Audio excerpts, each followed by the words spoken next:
Europe 1. Vous écoutez Culture Média sur Europe 1, 9h30, 11h avec Thomas Hill et votre invité ce matin, Thomas.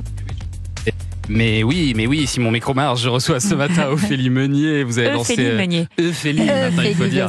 Vous avez lancé avant-hier sur M6 un nouveau talk show qui s'appelle La Grande Semaine. Comme je suis contente d'être là, un peu émue aussi.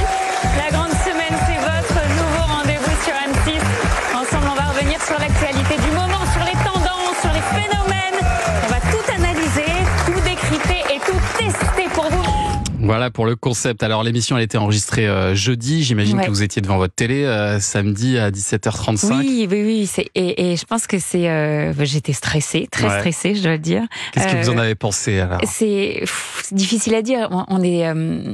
Je suis contente en tout cas des retours que j'en ai eus sur l'aspect. On sent que vous avez pris beaucoup de plaisir. Ouais. Une vraie énergie. Et c'est vrai, Patrick en rigolait tout à l'heure, mais il y avait énormément d'énergie, il y avait énormément de joie sur ce plateau.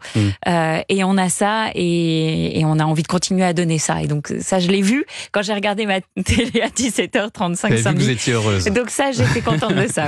Ouais. Parce que c'était un tout nouveau défi pour vous, Ophélie Meunier, parce que c'est vrai qu'on vous connaissait dans un registre plus sérieux, à la tête de Zone Interdite, parfois aussi du JT même d'M6. Comment vous-même vous êtes senti sur cette première ? Est-ce que l'exercice vous a plu déjà ? Oui, l'exercice, merci de me poser cette question, c'est probablement le plus important dans tout ça en fait.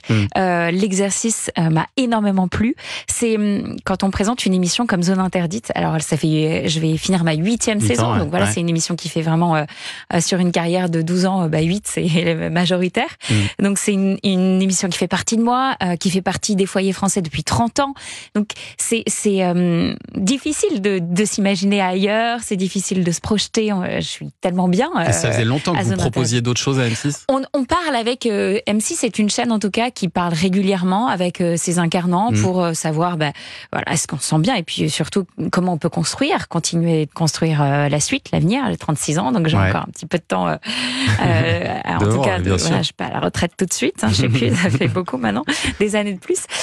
Et donc on se disait waouh, qu'est-ce qu'on peut faire en plus de Zone ou après Zone, et c'est vrai que ce format talk show, fait longtemps qu'on en parle, de revenir sur M6, et on s'est dit allez, ça peut être ça la bonne idée, et le travail a beaucoup accéléré depuis la rentrée dernière, là, septembre, octobre, novembre dernier. Vous avez commencé à faire des pilotes vers le mois de novembre, et on a continué à affiner la proposition, à bosser, à affiner la bande qui est autour de moi, qui est vraiment très importante. Elle fait l'émission aussi, cette bande, et voilà, on est arrivé jeudi dernier à l'enregistrement, et donc samedi avec un produit en tout cas qui est encore absolument pas abouti, fort heureusement. Normal, c'est une première. Voilà, c'est une première. On a encore plein d'ajustements à faire, on a beaucoup de progrès à faire, mais on a proposé quelque chose dont on est fier, et qui en tout cas dégageait ce qu'on a envie de donner. Voilà. L'ambiance qu'on avait envie de montrer. Vous arrivez sur une case qui est compliquée pour M6. Les samedis après-midi de la chaîne sont assez faibles.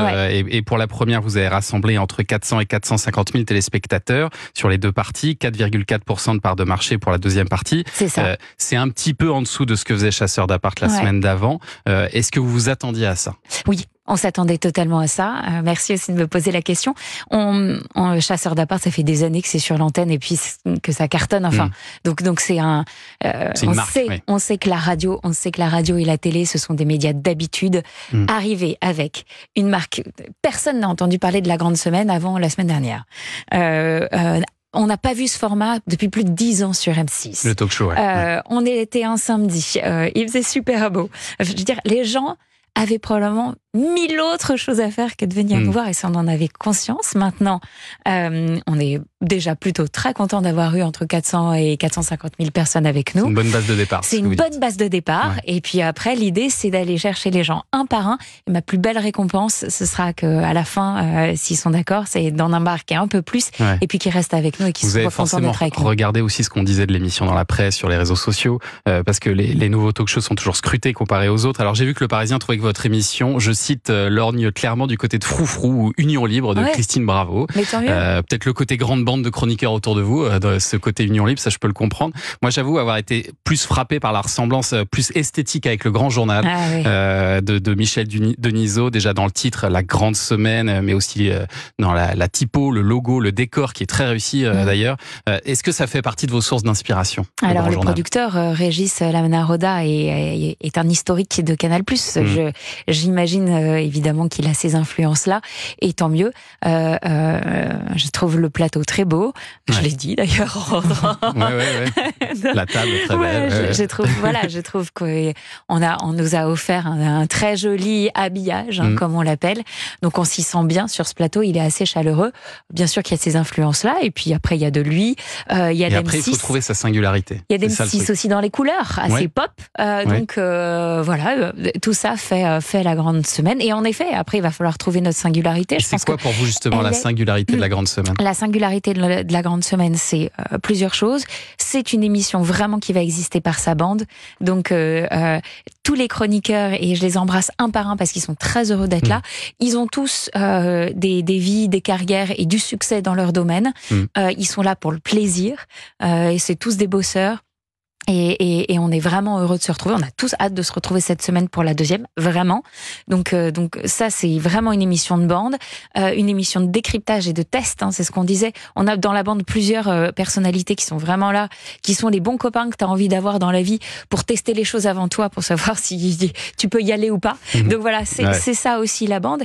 Et la troisième chose, est probablement la plus importante, c'est le ton, c'est la bienveillance. Voilà, on va essayer d'être là avec de la douceur, de la positivité. Mais on a tout ça à construire et on le sait, et on va. J'espère que M6 vous laissera le temps aussi de construire tout ça, parce que c'est vrai que la dernière fois c'était Valérie Damido qui s'y était essayée. Ça avait duré que quelques semaines et M6 avait arrêté.